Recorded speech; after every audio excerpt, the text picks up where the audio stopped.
When my granddad passed away, the silence in the house was almost unbearable.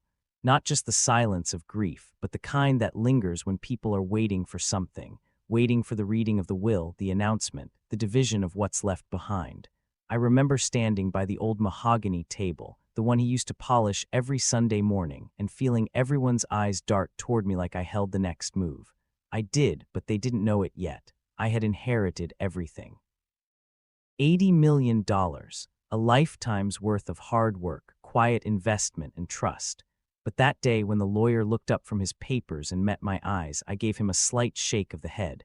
I didn't want them to know, not yet, maybe not ever. I wanted to see who they were without the money, who loved me and who only loved the thought of what I might one day give. My granddad always said, money doesn't change people, it just shows you who they've been all along. I didn't believe him back then. But I was about to. In the days that followed, the house filled with the kind of family you only see during funerals or holidays, the ones who suddenly remember your name when they think there's something to gain. My uncles slapped me on the back like we'd been close all our lives. My cousins whispered condolences but couldn't stop glancing around the room, counting the paintings, the furniture, the value of grief in dollars and cents. My mother stood apart from it all, her face calm but her hands trembling. She knew. She knew what Granddad left me, but she said nothing. She understood my silence, maybe even approved of it. "You'll see soon enough," she whispered that night when I told her I wasn't going to tell anyone. "Just be ready when you do." The first to show their true colors was my cousin Dylan. He was the charming one, the kind who never worked a steady job but always seemed to have the newest car. He came over the day after the funeral, all smiles and fake concern. "Man, I can't imagine what you're going through," he said, settling onto the couch like it was his. "Granddad loved you most, though. Everyone knew that." He paused, studying me, his tone casual but calculated. "You think he left anything big behind?" I shrugged. "Not really. A few things for Mom. The house maybe, that's it." He leaned back, disappointment flickering across his face before he masked it with a laugh. "Well, at least you won't have to deal with taxes or lawyers and all that crap. Maybe it's for the best." I watched him talk, realizing that the warmth in his voice had always been conditional. Over the next few weeks, my experiment began to reveal more than I was ready for. My so-called friends started fading away. The ones who used to call every day suddenly got busy. When I suggested going out, they'd respond with vague excuses about money being tight or plans already made. But the real sting came from the people closest to me, those I'd helped, those I thought saw me beyond what I owned or didn't. My girlfriend Anna had been with me for 3 years. She said she loved me for who I was, not for what I could provide. When the inheritance rumor spread that I'd got nothing, her tone changed subtly, then sharply. She stopped staying over as much, stopped texting first. "I just need time to think," she told me one night. I asked, "Think about what?" She hesitated, then said, "About us, about the future. You're not in the same place you used to be." I almost laughed at the irony. If only she knew the truth, that I had more security now than ever. But instead of laughing, I just nodded. "Take all the time you need." The strange thing about hiding wealth is that you learn how deeply people link your value to your resources. My friends stopped asking me for advice. My family stopped asking for help with their little crises.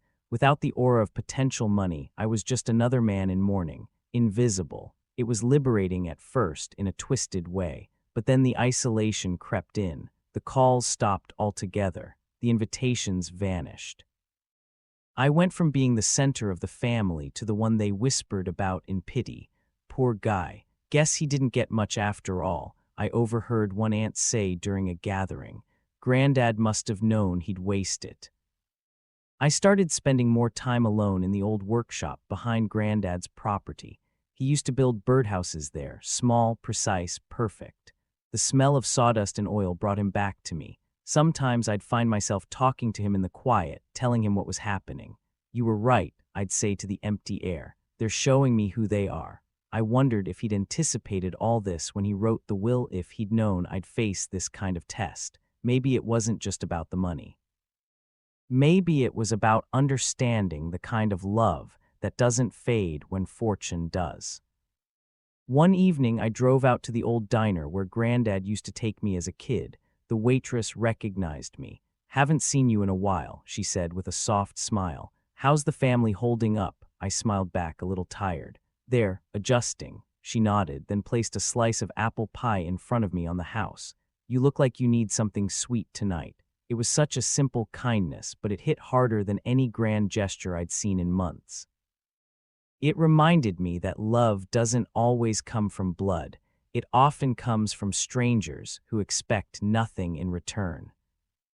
The months passed, the distance between me and my family grew. At one point, I stopped hearing from them entirely.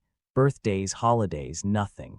The inheritance became my secret companion, a quiet truth I carried like a hidden flame. Sometimes I questioned myself. Was it cruel, keeping it hidden? Maybe. But it also revealed a truth I couldn't have discovered otherwise. Who among them cared when I had nothing to offer? The answer was fewer than I hoped. Then came the breaking point. My mother fell ill, the kind of illness that strips people down to what really matters. I was by her side every day, paying her medical bills quietly, anonymously. She knew it was me. She never asked how. One night she looked at me with a weak smile and said, "You've seen enough, haven't you?" I didn't answer. She reached for my hand.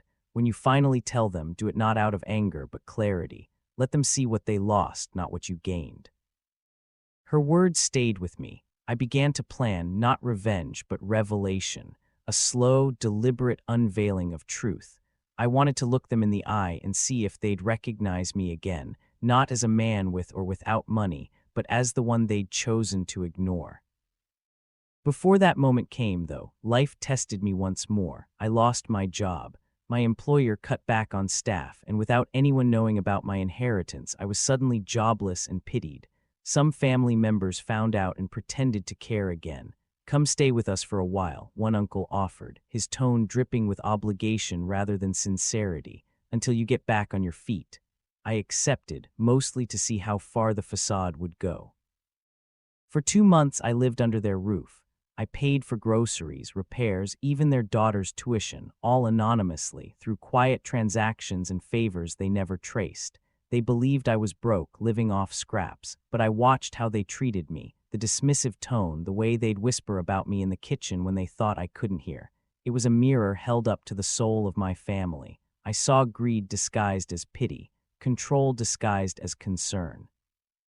One evening, as they discussed selling off Granddad's old land, the one that was legally mine but they didn't know yet, I sat in silence and listened. "We could make at least $2 million off that property," Dylan said, his voice filled with excitement. "If only he'd let go of it, but he's too proud to admit he's broke." They laughed. My aunt chimed in, "Poor boy. Granddad must be turning in his grave, seeing what became of him." I stared at the table, my hands trembling, not with anger, but with the weight of knowing. The silence that followed their laughter was the sound of the final piece falling into place. I knew what I had to do. That night I drove back to Granddad's house, the house I'd left empty since his passing. The air smelled of dust and memory. I sat in his chair, opened the drawer he always locked, and pulled out the envelope that changed everything months ago. The inheritance papers, the bank statements, proof, not of money, but of trust. I looked around the room and whispered, "You were right, old man. They've shown me everything." The clock ticked on, slow and steady, as I realized the next chapter wasn't about hiding anymore. It was about choosing what kind of man I'd be now that the truth was mine alone to reveal. And when I finally decided to speak, to show them what silence had bought me, it wasn't out of vengeance. It was out of love, the kind that demands truth no matter how much it hurts. But I'll tell you this, nothing prepares you for the moment when people see you for the first time after they've already buried their respect for you. That moment was coming, and I was ready. I didn't reveal anything right away. The next few weeks were deliberate, methodical. I wanted to understand what I'd learned before deciding how to use it. Silence had become my teacher, and observation my armor. I started spending more time at the local cafe instead of at my uncle's house, writing down notes about people, what they said when they thought no one was listening, how they treated others they believed couldn't offer them anything. It was fascinating and painful all at once. I'd always assumed people were fundamentally good, But now, I saw how kindness often depended on context. When there was nothing to gain, empathy evaporated. During one of those quiet afternoons, I ran into someone unexpected, Clara, an old friend from college. We hadn't seen each other in years. She'd always been bright, grounded, the kind of person who didn't measure others by status. "You look like you've seen better days," she said, half joking, her eyes filled with genuine concern. I smiled. "You could say that." We talked for hours. I didn't mention the inheritance, of course, but she didn't pry either. She asked about my family, my mother's health, and listened with the kind of patience I hadn't felt in months. Before leaving, she said, "You know, sometimes the things we hide from the world are the ones that make us real." I didn't know then how much that line would stay with me. Back at the house, I started preparing, quietly, strategically. I gathered every document, property deeds, bank statements, letters my granddad had written. In one of them, addressed to me in his careful handwriting, he wrote, "Don't rush to show your worth. Let time reveal it through your actions." That was his way of saying, don't seek validation, earn respect by how you handle truth. I decided I would, but not by shouting my wealth from the rooftops. By letting them confront their reflection in the mirror of their choices. The real test came one evening when Dylan came to me again, pretending to offer help. "Hey man," he said, sliding into the seat across from me at the cafe. "I've been thinking, family should stick together. I've got this business opportunity coming up. It's small now, but with the right partner, someone I trust, it could really take off." I nodded, pretending interest. "What kind of opportunity?" "Real estate. I just need a small investment. 10,000, maybe 15. "I'd cut you in big." His tone was casual, but his eyes were calculating. "You could borrow from someone. I'll make sure you get it back double." I wanted to laugh. Months ago, he wouldn't have needed to pitch it. He would have just asked for the money outright, confident I'd help. Now he was fishing for pity. I looked at him and said softly, "I don't have that kind of money, Dylan." His expression hardened for a split second before he smiled again. Yeah, I figured. It's cool, just thought I'd ask." That was the last real conversation we had. I walked out of the cafe knowing I'd never see him the same way again. Around that time, I began visiting my grandfather's lawyer, Mr. Hawthorne. He was a quiet man, dignified and loyal to my family for decades. When I told him I hadn't revealed the inheritance yet, he didn't seem surprised. "Your grandfather predicted you might do something like this," he said, pulling a thin folder from his drawer. Inside was a letter dated just weeks before Granddad passed. "He wanted you to have this when you were ready." I opened it carefully. The letter was simple. "If you ever doubt them, remember, truth doesn't require announcement, but when it's time, let it speak for itself." Beneath the letter was a handwritten note listing the names of every major holding he'd transferred to me, companies, lands, accounts, all under my name. It was staggering, but the weight of it wasn't financial. It was moral. I spent nights staring at those papers, asking myself what kind of person I wanted to be when the truth came out. Would I be like them, using wealth to manipulate, to elevate myself above others? Or would I honor Granddad by keeping my power quiet, using it to rebuild instead of retaliate? The answer came one morning as I was cleaning out his study.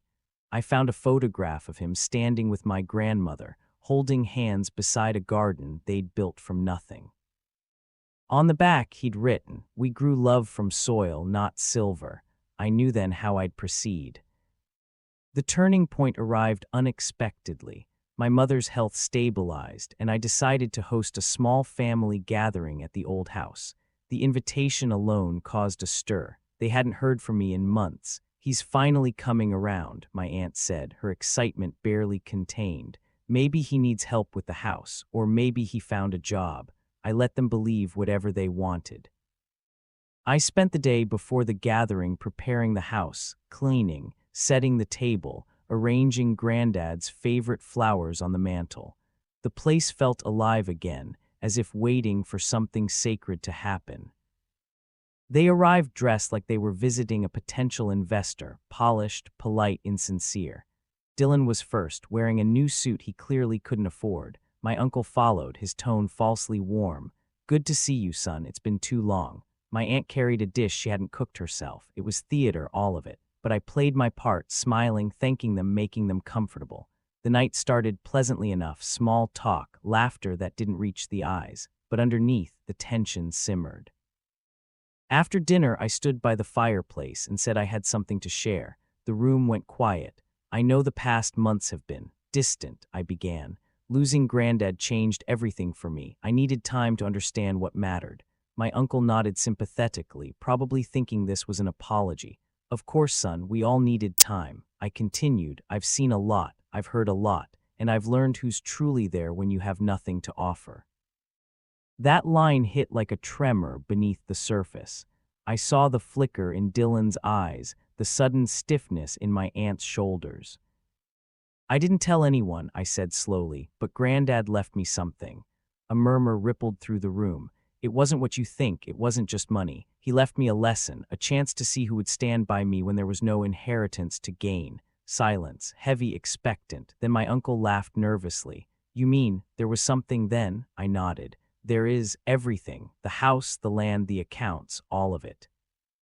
The shift in the room was instant. The air changed. Shock, disbelief, then realization dawned. Dylan's face went pale. My aunt's hand froze midair, her fork clattering onto the plate. My uncle's voice trembled. You mean, you had it all this time? I met his gaze evenly. Yes, and I wanted to see how you'd treat me without it. For a moment, no one spoke. Then the apologies came, stumbling over each other. We didn't mean, you have to understand, we thought, but I stopped them with a quiet gesture. You thought I had nothing, and that's when you showed me everything I needed to know. Clara's words echoed in my mind that night. Sometimes what we hide makes us real. I realized I didn't need to punish them. They were already living with the consequences of their own choices. What I did need was closure. So I said simply, Granddad believed in forgiveness, not forgetfulness. I can forgive, but I won't pretend nothing happened. The property stays with me. The accounts stay untouched. And from now on, if you come here, it'll be because you care, not because you expect. No one dared argue. The weight of their silence was louder than any outburst could have been. Dylan lowered his head, muttering something about needing air, and walked out. My aunt followed, dabbing her eyes. My uncle lingered the longest, then placed a hand on my shoulder. You're your grandfather's grandson, all right, he said quietly. He'd be proud of you. Maybe he meant it, maybe he didn't, but in that moment it didn't matter. When they left, I stood alone in the living room, the house echoing with ghosts of laughter and memory.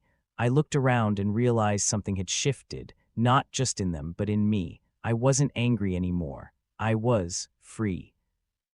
The next morning, I called Mr. Hawthorne. It's done, I told him. He knew exactly what I meant. Good, he said. Your grandfather always believed you'd handle it with grace. That's why he chose you. Chose me for what? I asked. For more than inheritance, he replied. For legacy. That word stayed with me. Legacy. It wasn't about money or property. It was about the story you leave behind, the truth you live by. I spent the following weeks making quiet changes, donating part of the inheritance to local charities, funding scholarships under Granddad's name, restoring parts of the town he'd loved. I didn't tell anyone in the family. I didn't need to. The people who needed to know already did. And then unexpectedly, Clara reappeared in my life again. She'd heard from someone that I'd come into money, though not the details. So it's true, she asked, half smiling. It's true, I admitted. And you didn't tell anyone, I shook my head. Didn't seem worth it.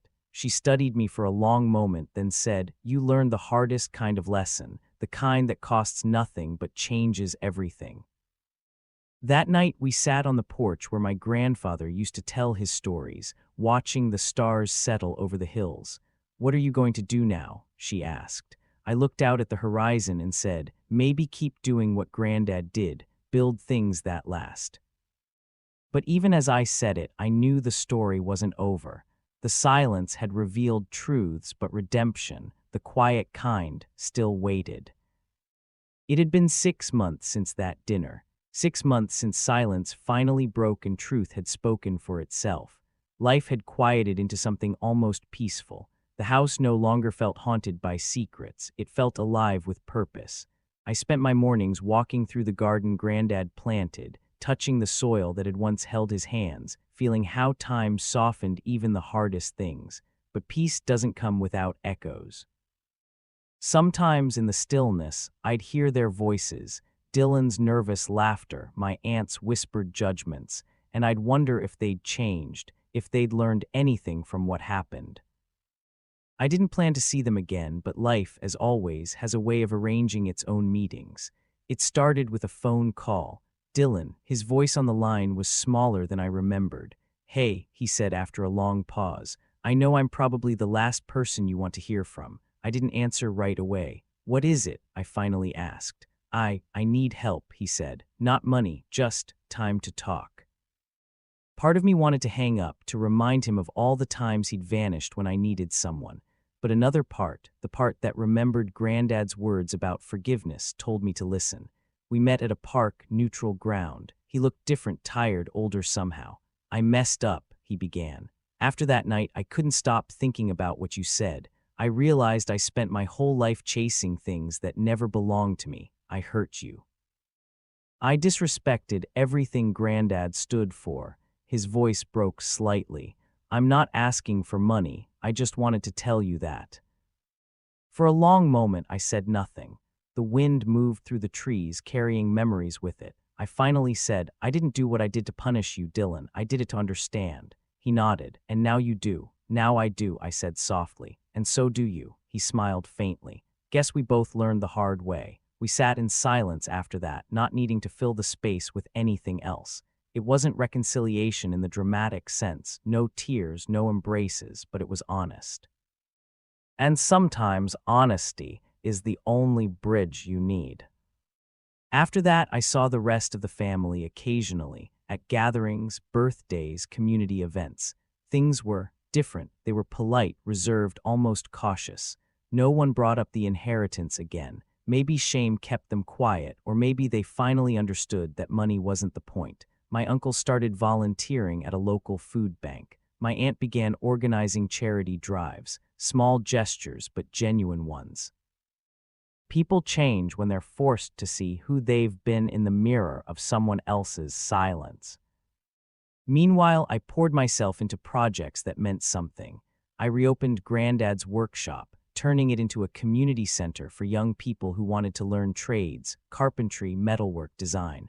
I funded it anonymously at first, but when the local paper found out, they asked why I did it. I told them the truth. Because someone once built something that lasted. I'm just continuing the work. That line made the front page. But what they didn't see was the quiet joy it brought me, watching people create, build, learn. For the first time, the money wasn't a burden. It was a bridge. Clara stayed in my life. What started as friendship became something deeper, though neither of us forced it. One evening, as the sun set behind the hills, she said, "You know, I think your grandfather would have loved seeing what you've done here." I smiled. "He probably would have told me I took too long." She laughed softly. "Maybe, but he'd still be proud." That night after she left, I sat alone on the porch with Granddad's old journal. I'd read it 100 times before, but one passage I'd always skipped caught my eye. It said, "Silence is not the absence of love. Sometimes it's the space where love grows strong enough to speak truth." I realized that was the heart of everything I'd gone through. My silence wasn't revenge, it was love's test. Painful, yes, but necessary. Because only through loss and disappointment could I see who truly cared, and who only cared when the light was shining on them. But life, being what it is, had one more lesson waiting. A year later, my mother passed away peacefully. At her funeral, the family gathered again, older, quieter. The ceremony was simple, just as she wanted. Afterward, we stood together outside, the sky gray but gentle. Dylan approached me, holding a folded piece of paper. "Mom wanted you to have this," he said. I took it, unfolding it carefully. It was a letter from her, written in her neat handwriting. "My dear son, if you're reading this, it means I've gone to be with your grandfather. I want you to know I'm proud of you, not for the inheritance, not for the house, but for the man you became when no one was watching. I know it hurt to see people show their worst selves, but you met their darkness with grace. That's what strength looks like. Never mistake gentleness for weakness. You've learned the hardest truth of all, that love cannot be bought, and neither can respect. Carry that truth with you, and you'll never lose anything that truly matters. I stood there, the wind tugging at the corners of the letter, feeling both broken and whole. Dylan didn't say anything, but when I looked at him, he nodded once. It was the closest thing to peace we'd ever shared. After that day, something inside me settled. The house became less of a monument to the past and more of a living thing again. I planted new trees in the garden, one for Granddad, one for Mom, and one for forgiveness. Every time I looked at them, I was reminded that growth takes time, and that silence, when used wisely, can heal more than it hurts. Years later, I found myself sitting in the same diner where the waitress had once given me that free slice of pie. She was still there, older now, with lines around her eyes that spoke of laughter and loss. "Well, look who it is," she said when she recognized me. "You've been away too long." I smiled. "I had some things to learn." She poured me coffee and said, "We all do, honey. The trick is learning without losing your heart." As I sat there, I realized how far I'd come, from the boy who kept quiet out of suspicion to the man who understood silence as strength. I thought about Granddad's legacy, not in numbers, but in lessons.